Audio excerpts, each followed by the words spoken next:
ప్రభావతి శోభకు దిమ్మ తిరిగే షాక్ ఇచ్చిన శృతి, మీనా, బాలు, రవి అయోమయంలో రోహిణి, సత్యం, మనోజ్. ఎందుకు ఏం జరిగింది? అసలు ప్రభావతి శోభకు వీళ్ళ నలుగురు షాక్ ఇవ్వడం ఏంటి? మరి అసలు వీళ్ళ ఇద్దరు ఎందుకు కలిశారు? వీళ్ళ నలుగురు షాక్ ఇవ్వాల్సిన అవసరం ఏమొచ్చింది? ఇదంతా వీడియోలో చూసి తెలుసుకునేద్దాం. గుండె నిండా గుడిగంటలు సీరియల్లో ఏం జరగబోతుందో ముందుగా తెలుసుకోవాలి అనుకుంటే వీడియోని లైక్ చేసి ఛానల్ని సబ్స్క్రైబ్ చేసుకోండి. మొత్తం మీరు చూసుకున్నట్లయితే ఇంకా ఏ చిన్నది జరిగినా కానీ మీనాని తప్పు పట్టడం బాగా అలవాటైపోయింది కదా ప్రభాకు. ఇంకా మీనా తన వంట గదిలో వంట చేసుకుంటూ ఉండగా అప్పుడే ప్రభావతి అయితే ఏంటే ఇలా రా అని చెప్పి ఇంకా పైన స్టూల్ మీద ఉన్న అంటే వంట చేసుకుంటూ స్టూల్ పైకి ఎక్కి పైన ఉన్న డబ్బా తీస్తున్న మీనాను గట్టిగా కేక్ వేసేసరికి మీనా కాస్త హల్లిపోయి ఒక డబ్బా తీయబోయి మరొక డబ్బా తీసి ప్రభావతి మీద ఇంకా పసుపు ఇటు పిండి ఉన్న డబ్బాలు రెండు పడేసేసరికి సగం పసుపు పడుతుంది, సగమేమో పిండి పడిపోయేసరికి ఏంటిదంతా అంటూ ఇంకా ప్రభావతి తిడుతూ ఉండగానే లోప అందరూ వచ్చేస్తారు. ఏంటి దెయ్యం దెయ్యం దెయ్యం అని చెప్పి ఇంకా శృతి అందరూ కూడా మాట్లాడేసరికి అది అత్తయ్య అని చెప్పాను కానీ అవునా మా ప్రభావతమ్మేనా ఇది అని చెప్పి ఇంకా అందరూ కూడా బాలు అయితే సెల్ఫీ తీసుకునేసరికి ఏంట్రా ఇది అని చెప్పనగానే ప్రభావతమ్మ మామూలుగా సరిపోవట్లేదని పెండిలు పూసుకుంటున్నట్టుంది అని చెప్పాను కానీ ఇదంతా నీ భార్య నిర్వాకమేరా అని చెప్పనేసరికి మీనా కానీ నీ నెత్తి మీద డబ్బాలతో దిమ్మరించిందా ఏంటి అని చెప్పాను కానీ అది కాదండి, నేను వంట చేసుకుంటూ పైనున్న పిండి కోసమని స్టూల్ ఎక్కి ఉంటే అత్తయ్య వచ్చి గసిరేసేసరికి నేను కంగారులో పిండి డబ్బాలు పడిపోయాయండి. ఆ పడిపోయే చోట అత్తయ్య ఉన్నారు, అంతే తప్ప నా తప్పేమీ లేదండి అని చెప్పాను. కానీ అయినా ఆంటీ ఎందుకు ప్రతిదానికి మీనానే తప్పు పడతారు? ఏం చేసినా మీనాయే కారణం అంటారెందుకు? మీరు ఏమన్నా మీనా పడుతుందన్నా ఏంటి అంటూ ఇంకా శృతి కాస్త మీనాన్ని సపోర్ట్ చేసి మాట్లాడేసరికి ప్రభావతికి చాలా కోపం వస్తుంది. ఇంకా ప్రభావతి అంత కోపంగా ఉండడం చూసిన రోహిణి ఇదే సరైన అవకాశం, మీనా మీద ఇంకొన్ని మాటలు ఎక్కించి చెప్తే మీనాని ఇంట్లోంచి బయటకు గెంటేస్తారు, అప్పుడు బాలు మీనా ఇద్దరు కూడా ఇంట్లోంచి వెళ్ళిపోతారు అని చెప్పి ఇంకా రోహిణి అయితే ప్రభావతి శృతి మీనా చేసిన పనులన్నీ కూడా గుర్తు తెచ్చుకుని ఆలోచిస్తూ ఉంటుంది. ఏంటండి ఫీల్ అవుతున్నారా? రాత్రి చూస్తే శృతి ఏమో మిమ్మల్ని దెయ్యమంటూ భయపెట్టింది, ఉదయం చూస్తే మీనా ఏమో నెత్తిమించి పిండి పోసి అందరూ కూడా నవ్వుకునేటట్టు చేసింది. ఈ శృతిని కూడా మీనాయే పాడు చేస్తుందంటీ. మీరంటే అస్సలు లెక్క లేకుండా చేస్తుంది అత్తయ్య. మీనాకు మీరంటే లెక్కలేదు, ఎదిరించి సమాధానం చెప్తుంది కదా, అలాగే శృతి కూడా ఎదురు తిరిగి సమాధానం చెప్తుంది. ఇది ఇక్కడే ఆపకపోతే మాత్రం చాలా గొడవలు జరుగుతాయి అత్తయ్య. మీనాకి ఇంకా మీరు లోకువైపోతారు. పూర్తిగా శృతి మీనా మాటే వింటుంది, మీనా చెప్పినట్టే చేస్తుంది. ఇంకా ఎదిరించి సమాధానం చెప్పడం ఇంకా ఎక్కువ అవుతుంది ఆంటీ అంటూ ఇంకా ఎక్కువ చేసి మాట్లాడేసరికి మరి ఇప్పుడు ఏం చేద్దాం అనగానే వాళ్ళ అమ్మగారిని పిలిచి ఒక్కసారి చెప్పండి ఆంటీ, మీనా శృతి ఇద్దరూ కొంచెం దూరంగా అవుతారు కదా, అప్పుడు మీనాకు సపోర్టు తగ్గుతుందాంటీ. శృతికే సపోర్టు మనలో కలవడానికి అవకాశం ఉంటుంది. అయినా శృతి బాగా అల్లరి ఎక్కువైపోతుంది ఈ మధ్య మీనాతో కలిసి అంటూ రోహిణి ఓ 4-5 మాటలు ఎక్కువేసి చెప్పేసేసరికి సరే అని శోభకు ఫోన్ చేసేసరికి ఒక్కసారి ఇంటికి వస్తారా, నేను మీతో మాట్లాడాలి, మీ శృతి అల్లరి బాగా ఎక్కువైపోతుంది, ఇంట్లో గొడవలు జరుగుతున్నాయి, ఆ మీనాతో కలిసి అత్తగారని విలువ కూడా లేకుండా ఇష్టం వచ్చినట్టల్లా మాట్లాడుతుంది, నేను అత్తగారిని అన్న విలువ గౌరవం కూడా లేదు అని చెప్పనేసరికి ఇదేదో మనకు పనికొచ్చేటట్టు ఉందే అనుకుంటూ ఇంకా వీళ్ళింట్లో మీటింగ్ పెట్టడం కంటే వాళ్ళ ఇంట్లో మీటింగ్ పెట్టడం అని కామాక్షి వాళ్ళ ఇంట్లో మీటింగ్ పెడతారు. మీటింగ్ పెట్టేసేసరికి అక్కడికి శోభ వస్తుంది. ఏంటి ఎందుకు రమ్మన్నారు అని చెప్పనగానే ఎందుకు రమ్మన్నానా, శృతి ఇంకా నోటుకొచ్చినట్టల్లా చేస్తుంది, తనకి ఇష్టం వచ్చినట్టు ప్రవర్తిస్తుంది, మొన్నటికి మొన్న నాకు దెయ్యం అంటే భయం అన్నానని ఇంకా ఇంట్లో భయం లేదన్నానని ఇంట్లో దెయ్యం వచ్చినట్టు సౌండ్ ఎఫెక్ట్స్ అవి పెట్టి నన్ను ఎంతగానో భయపెట్టింది, అత్తగారినన్న గౌరవం లేదు భయం లేదు, ఇష్టం వచ్చినట్టు ఆ మీనాతో కలిసి కలిసి నాటకాలు ఆడుతుంది. ఇలానే ఉంటే చాలా కష్టం, అది లో క్లాస్ది. శృతి కొంచెం హై క్లాస్ డీసెంట్గా ప్రవర్తించాలి కదా అంటూ ఇటు రోహిణి కూడా మాట్లాడేసరికి ఇంకా వీళ్ళు ఇలా మాట్లాడుకుంటుండగానే రోహిణికి ఫోన్ వస్తుంది. ఎవరిది ఫోను అనుకుంటూ ఒక్క నిమిషం అని పక్కకి వెళ్ళి ఫోన్ లిఫ్ట్ చేసి హలో అని చెప్పనగానే ఎవరు మాట్లాడేది రోహిణి గారేనా అని చెప్పనేసరికి అవును రోహిణినే. ఎవరు మీరు అని చెప్పాను కానీ మీ అమ్మగారు మా హాస్పిటల్లోనే జాయిన్ అయ్యారండి. ఆవిడ ఆరోగ్యం అస్సలు బాగోలేదు, మాట్లాడలేని పరిస్థితిలో ఉన్నారు.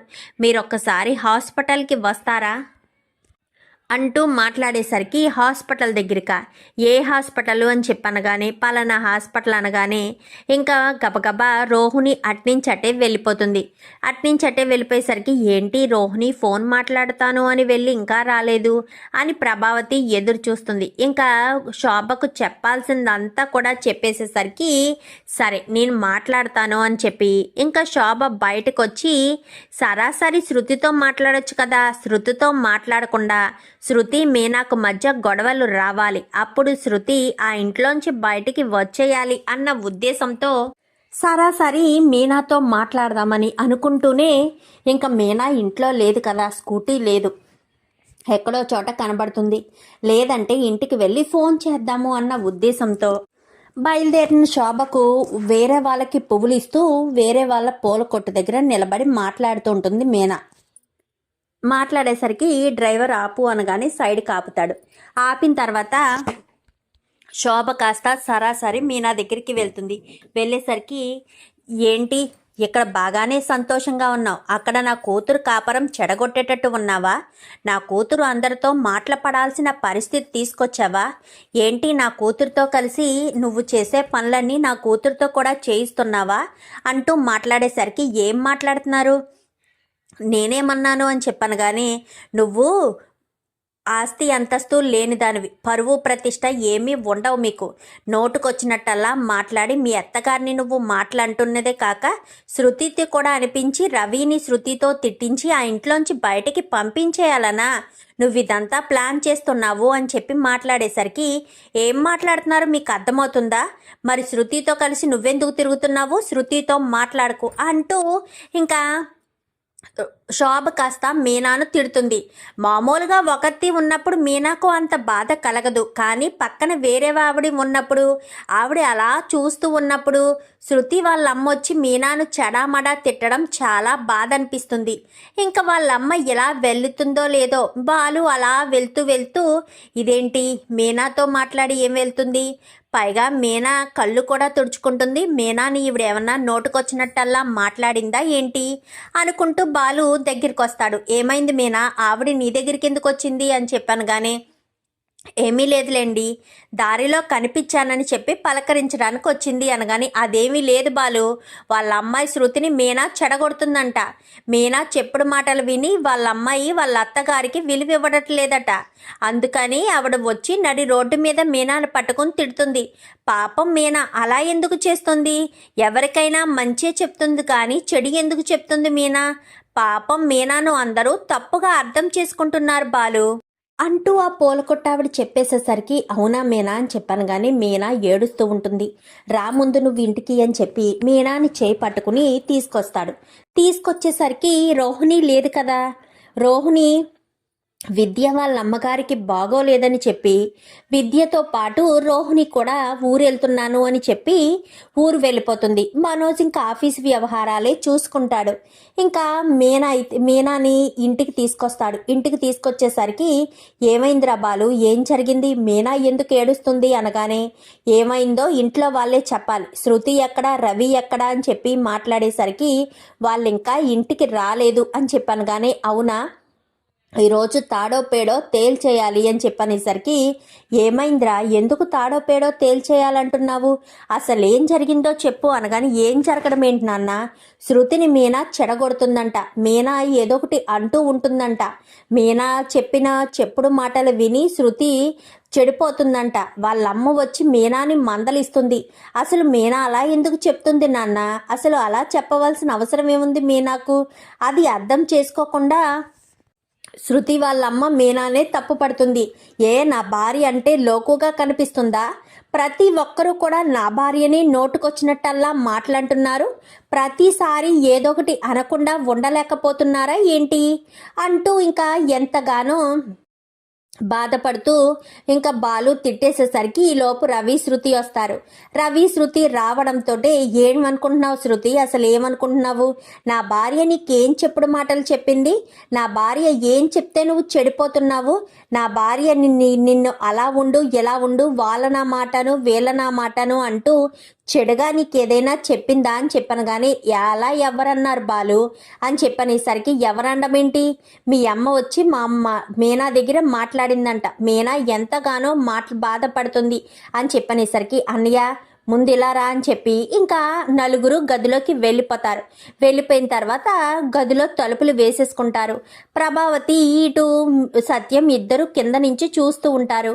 ఏమైంది అన్నయ్య అని చెప్పనగానే మీనాని నడి రోడ్డు మీద పెట్టి మీ అత్తగారు నోటుకొచ్చినట్టల్లా మాట్లాడుతుందంట్రా అని చెప్పనేసరికి మా అమ్మ ఎందుకు మాట్లాడుతుంది అలాగా అని చెప్పాను. కానీ ఏమో మీనాను ఇష్టం లేకుండా మాట్లాడుతుందంట, అత్తగారికి గౌరవం లేకుండా చేస్తుందంట అని చెప్పాను. కానీ ఇప్పుడు నాకు అంత అర్థమైంది బాలు అని చెప్పనేసరికి ఏమర్థమైంది డబ్బడమ్మా అని చెప్పాను. కానీ ఏమర్థమైందా, నువ్వు రవి ఇంట్లో లేనప్పుడు ఆంటీని మేము బాగా ఏడిపించాము, దెయ్యమంటూ భయపెట్టి బాగా ఇబ్బంది పెట్టాము. అది మనసులో పెట్టుకుని పైగా నిన్న మీనా పిండి వలకబోసింది కదా, కావాలని చేయకపోయినా పొరపాటున ఒలిగిపోయింది కదా, దాన్ని కూడా మీనా వల్లే జరిగిందని ఆంటీ చాలా బాధపడుతున్నారనుకుంటా, ప్రతి క్షణం ఇబ్బంది పడుతున్నారనుకుంటా. అందుకని మా అమ్మని పిలిచి ఇలా మాట్లాడుంటారు. నేను మా అమ్మతో మాట్లాడతానులే అని చెప్పాను. కానీ అయితే మనం ఒక పని చేయాలి, నువ్వు సంతోషంగా మాట్లాడుకోవడం మా అమ్మ చూసి తట్టుకోలేకపోతుంది, అందుకని మనం నలుగురు గొడవ పడినట్టు చేద్దాము అనగాని అలా ఎందుకన్నయ్యా అని చెప్పనేసరికి నాకు అర్థమైంది బాలు అని చెప్పాను. కానీ ఏంటి మీనా, నువ్వు చెప్పినట్టే నేను చేయడం వల్లే కదా అత్తయ్య గారిని నేను గౌరవించట్లేదని అందరూ కూడా నన్ను కూడా అంటున్నారు.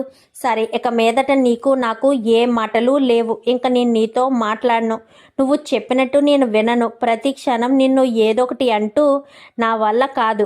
ఎందుకు పదే పదే నువ్వు చెప్పినట్టు చేయడం వల్ల అందరూ నన్ను తప్పు పడుతున్నారు.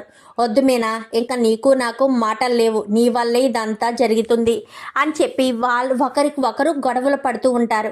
అదంతా చూసి ప్రభావతి తెగ సంతోషపడిపోతుంది.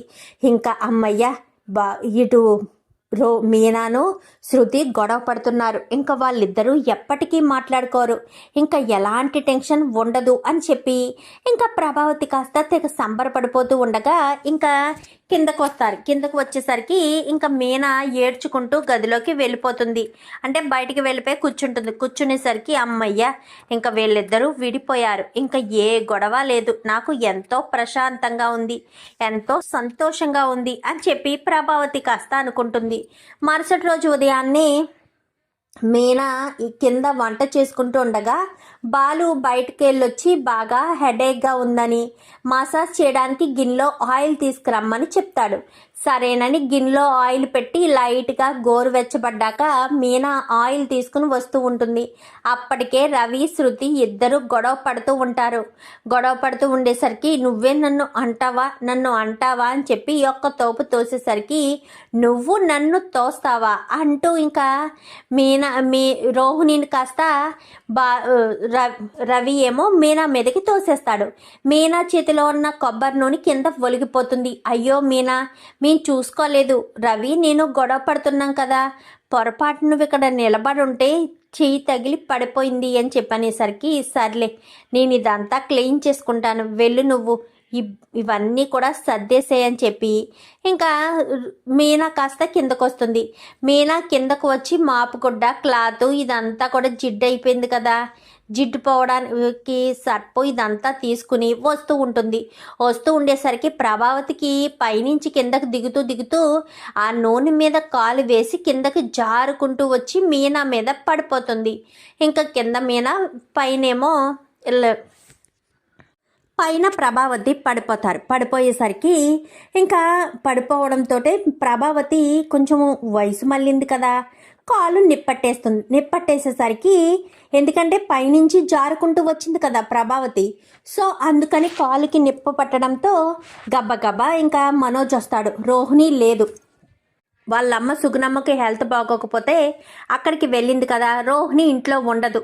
ఇంకా ప్రభావతిని పైకి లేపడానికి మనోజ్ సహాయం చేసినా మళ్ళీ మనోజ్ కూడా పడిపోతాడు. ఆ తర్వాత బాలు వచ్చి పైకి తీసేసరికి కాలు కొంచెం ఫ్రాక్చర్ అయింది, కొంచెం పైన పెట్టుకుని కూర్చోండి అనగానే ఇంకా కాలు పైన పెట్టుకుని కూర్చునేసరికి ఇంకా ప్రభావతి ఇవన్నీ మనసులో పెట్టుకుని చాలా కోపంతో ఉంటుంది. మీనానే గట్టిగా తిట్టేసరికి ఇంకా శృతి అయితే మీనాకు క్షమాపణ చెప్తుంది. క్షమాపణ చెప్పడంతో ఏంటి వీళ్ళిద్దరూ మళ్ళీ మాట్లాడుకుంటున్నారు అని చెప్పి అనుకుంటూ ఉండగానే, నీకు సారీ చెప్తాననుకుంటున్నావా? నీకు అస్సలు సారీ చెప్పను. ఆంటీ నిన్ను తిట్టారంటే నువ్వు చూసుకోవాలి కదా, అంత చూసుకోకుండా వచ్చి నూనెతో నా దగ్గర నిలబడ్డావా మా రూము ముందు? మేమిద్దరం ఏదో గొడవ పడుతుంటే మా దగ్గరికి వచ్చి నిలబడడం నీది తప్పు, దానికి నేనెందుకు క్షమాపణ చెప్తాను? నేను చెప్పను. తప్పు నువ్వు చేస్తే నాకు క్షమాపణ చెప్పవలసిన అవసరం లేదు. సరే, నాకు కాఫీ తాగాలనుంది, కాఫీ ఇస్తావా ఇవ్వవా అని చెప్పాను కానీ ఏంటి, నేను తప్పు చేయకపోయినా నాదే తప్పు అంటూ నన్ను బ్లేమ్ చేస్తూ ఉంటే నేను నీకు కాఫీ తీసుకొచ్చి ఎలా ఇస్తాను? ఇవ్వను. ఇష్టం ఉంటే పెట్టుకుంటే పెట్టుకో, లేకపోతే లేదు. నువ్వు నాతో గొడవ పడుతూ ఉంటే నేను కాఫీ తెచ్చిస్తాను ఏంటి అంటూ వెళ్ళిపోవడంతో ఇదంతా కూడా సత్యం చూస్తాడు. ఇదేంటి, సొంత అక్క చెల్లెళ్ళ ఎప్పటికప్పుడు సపోర్టుగా ఉండే వీళ్ళిద్దరూ ఇలా గొడవలు పడుతున్నారు అనుకుంటూ ఇంకా ఎంతగానో బాధపడుతూ బయట బెంచి దగ్గర కూర్చుండిపోతాడు. ఇంకా మీనా పైకి వెళ్ళిపోతుంది. శృతి ఇప్పుడు నేనే కాఫీ పెట్టుకోవాలా ఏంటి అనుకుంటూ వంటగదిలోకి వెళ్ళేసరికి ఇప్పుడు ఈ పిల్ల కాఫీ పెట్టిందంట, అక్కడ ఏదో ఒక పెంట చేస్తుంది అనుకుంటూ ఇంకా ప్రభావతి అమ్మా శృతి అనుకుంటూ వంటగది దగ్గరికి వస్తుంది. వచ్చేసరికి ఏంటండి ఏంటి అని చెప్పాను కానీ, కాఫీ నేను పెడతానులేమ్మా, నీకు కాఫీ పెట్టడం రాదు కదా అని చెప్పాను కానీ, మీ కాలు బాగోలేదు కదా ఆంటీ అని చెప్పనేసరికి పర్వాలేదులేమ్మా, నువ్వు వెళ్ళి అలా హాల్లో కూర్చో, నేను పెడతాను అంటూ ఇంకా ప్రభావతి కాస్త కాఫీ పెట్టేసరికి గబగబా మీనా పైనుంచి రావడంతో వీళ్ళిద్దరూ షేక్ హ్యాండ్ ఇచ్చుకుంటారు. ప్రభావతి కాస్త కాఫీ పెట్టి తీసుకొచ్చి, అంత బాగోలేదంటీ, మీనా పెడితేనే బాగుంటుంది, అయినా మీనా కాఫీ పెడితే బాగుంటుందని నేనెందుకు చెప్తున్నాను, మీనాకు నాకు గొడవ జరిగింది కదా అంటూ ఇంకా శృతి మీనాని తిట్టుకుంటూ ఉంటుంది. ప్రభావతికి సపోర్ట్ లేక అస్తమానం వీళ్ళిద్దరు పడుతున్న గొడవను చూసి తెగ సంతోషపడిపోతూ ఈ విషయం రోహిణికి చెప్పాలని అప్పుడు రోహిణికి ఫోన్ చేసేసరికి రోహిణి అయితే నేను కొంచెం బిజీగా ఉన్నానంటీ, తర్వాత కాల్ చేస్తానంటూ పెట్టేస్తుంది. ఇంకా సత్యం బయట కూర్చుని బాధపడుతూ ఉంటాడు. బాలు అప్పుడే ట్రిప్కి వెళ్ళి ఇంటికి వచ్చేసరికి ఇదేంటి నాన్న ఇక్కడ కూర్చుని బాధపడుతున్నాడు అనుకుని వెళ్ళి, ఏమైంది నాన్న, ఏమైనా ఇబ్బందా, ఎందుకు అంత బాధపడుతున్నావు అనగాని, సొంత అక్క చెల్లెల్లా ఉండవలసిన వాళ్ళు గొడవలు పడుతున్నారా అని చెప్పనేసరికి ఎవరు నాన్న అని చెప్పాను కానీ, మీనా శృతి అని చెప్పాను కానీ, మీనా శృతి గొడవ పడుతున్నారా, అది నువ్వెప్పుడు చూసావు అనేసరికి ఇందాక కాఫీ విషయంలో ఏదో గొడవ జరిగిందిరా అంటూ సత్యం బాధపడతాడు. ఏంటి నాన్న, నువ్వు మరీ అమాయకుల్లా ఉన్నావు, అసలు మీనాకు శృతికి మధ్య గొడవ వస్తుందా? మీనా అన్నీ సర్దుకుని పోతుంది. శృతికి మీనా అంటే చాలా ఇష్టం, అలాంటిది మీనాతో గొడవ పడుతుందా శృతి? ఏమీ లేదు, అమ్మని ఏడిపించడం కోసం మేమంతా కలిసి నాటకం ఆడుతున్నాము అని చెప్పి మాట్లాడేసరికి, అవునా, నేను ఇదంతా నిజమని అనుకున్నాను కదరా అని చెప్పనేసరికి, ఏమీ లేదు, అమ్మ మీనాను శృతి కలిసి ఉండడం చూసి తట్టుకోలేక వాళ్ళమ్మకు కంప్లైంట్ ఇచ్చిందంట. వాళ్ళమ్మ వచ్చి మీనాను తిట్టింది, అందుకని అమ్మ సాటిస్ఫాక్షన్ కోసం అమ్మ సంతోషంగా ఉంటుందన్న ఉద్దేశంతో మేమేదో గొడవ పడినట్టు అలా నాటకమాడుతున్నామంతే, అంతకు మించి ఏమీ లేదు నాన్న అంటూ ఇంకా బాలు చెప్పేసేసరికి సత్యం సంబరపడతాడు. ఇక్కడ శృతి ఇవన్నీ జరగడానికి కారణం శోభయే కదా. శోభకు ఫోన్ చేసి, అసలు ఏమనుకుంటున్నావమ్మా, నేను అత్తవారిల్లు వదిలి వచ్చేస్తాను, ఈ రకంగా మీనాని నువ్వు మందలిస్తే అని అనుకుంటున్నావా? చూడమ్మా, నాకు మీనా సొంత అక్క కంటే ఎక్కువ. నేను ఆ ఇంట్లో సంతోషంగా ఉంటున్నాను, ఎలాంటి గొడవ లేకుండా ఉంటున్నాను అంటే కేవలం మీనా మాత్రమే. రవితో నేను ఎప్పటికీ గొడవ పడను. గొడవ పడినది మా ఇద్దరి మధ్య చిన్న చిన్న చిలిపి గొడవల్లాగే ఉంటాయి కానీ చించుకుని విడిపోయేంత పెద్ద పెద్ద గొడవల్లాగా అయితే మా ఇద్దరి మధ్య ఏ గొడవలు ఉండవు. నేనేదో జరిగి పుట్టింటికి వచ్చేస్తానేమోనని నువ్వు అనుకోవడం నీ భ్రమ. నేను ఎప్పటికీ పుట్టింటికి రాను. నాకు మీనా అంటే చాలా ఇష్టం. మీనాకు నాకు మధ్య ఎప్పటికీ మనస్పర్ధలు రావు. వచ్చినా మీనా నాతో మాట్లాడకుండా ఉండలేదు, నేను మీనాతో మాట్లాడకుండా ఉండలేను. దానికి నువ్వెందుకు అంతలా మా అత్తగారి దగ్గరికి వచ్చి చెప్పడం? నువ్వెంత చెప్పినా ఏం చేసినా మీనాను నన్ను మాత్రం విడదీయలేవు అంటూ ఇంకా శోభకు వార్నింగ్ ఇచ్చేసరికి ఇక్కడ ప్రభావతి ఏమో వీళ్ళ నలుగురు గొడవ పడుతున్నారు కదా, ఇంకా రోహిణిని మీనాని ఏమన్నా శృతి సపోర్ట్గా రాదు అని చెప్పి ఇంకా తెగ సంతోషపడిపోతూ ఉంటుంది. ఇంకా అక్కడ శోభ అయితే ఇదేంటి ఇలా గొడవ జరిగి చిలికి చిలికి గాలివానయ్యి ఇంకా వీళ్ళిద్దరూ విడిపోయే పరిస్థితికి వస్తుంది కదా, హ్యాపీగా నా కూతురు నా ఇంటికి వచ్చేస్తుంది అని నేను అనుకుంటే ఇలా జరిగిందేంటి అని చెప్పి శోభ అనుకుంటూ ఉంటుంది. ఇంక ఈలోపు రోహిణి అక్కడే ఉండిపోతుంది. ఇదేంట్రా, మీ ఆవిడెళ్ళి 2 రోజులైంది, ఎంత విద్య వాళ్ళ అమ్మకైతే మాత్రం మీ ఆవిడ అక్కడ ఉండిపోవాల్సిన అవసరం ఏముందిరా? మీ ఆవిడ వాళ్ళ అమ్మ దగ్గర అంత సేవలు చేయవలసిన అవసరం ఏముంది? వెళ్ళి చూసి వచ్చేస్తే సరిపోయేదానికి అక్కడ ఉండిపోవాలా అనగానే అది నాకు అర్థం కావట్లేదమ్మా. ఎన్నిసార్లు నేను ఫోన్ చేసినా బిజీగా ఉన్నాను అంటూ ఫోన్ పెట్టేస్తుంది. సరిగ్గా నాతో కూడా మాట్లాడడం లేదు అని చెప్పి ఇంకా మనోజ్ అయితే చెప్తాడు.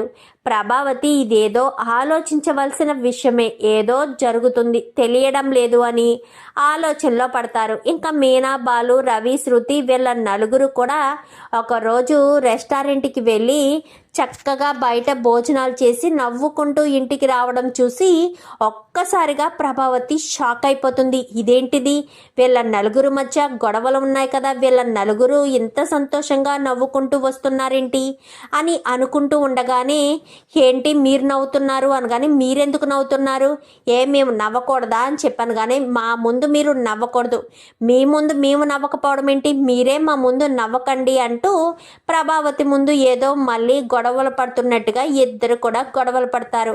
అమ్మయ్య, ఈ మీనా శృతి మళ్ళీ కలిసిపోయారేమో అని అనుకున్నాను.